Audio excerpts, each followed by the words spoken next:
Nous avons dit ici, il y a quelques jours, lorsque nous avions rencontré le médiateur de la CEDEAO, qui a souhaité que nous rencontrions Ibrahim Boubacar Keïta, le M5 RFP a posé un certain nombre de conditions sur lesquelles je reviens pour ceux qui ne l'ont pas encore appris.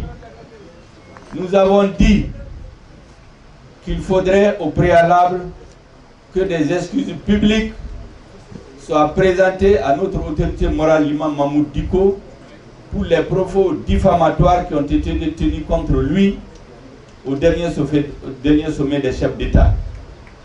Nous avons dit aussi que les forces antiterroristes qui ont été utilisées contre notre peuple dans les rues, dans les lieux de culte, il faut que ceux qui sont responsables de ces tueries et leurs complices soient identifiés et traduits devant les tribunaux nationaux et internationaux.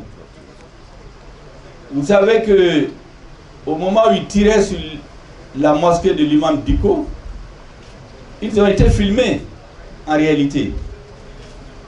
Il nous est revenu qu'il y avait une caméra qui filmait et ces forces antiterroristes, vous savez qu'il y en a plusieurs composantes, il y en a dans les différents corps.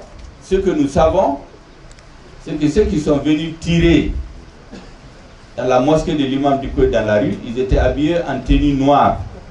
Entre eux, ils savent qui est habillé en tenue noire. Et nous demandons au régime, nous exigeons que ceux qui ont donné l'ordre, les complices, soient identifiés, arrêtés pour être traduits devant les tribunaux. C'est une des conditions pour que nous puissions engager quelque dialogue que ce soit avec Ibrahim Boubacar Keïta. Nous avons aussi dit que nos militants qui sont arbitrairement jugés de façon expéditive et condamnés doivent être libérés définitivement.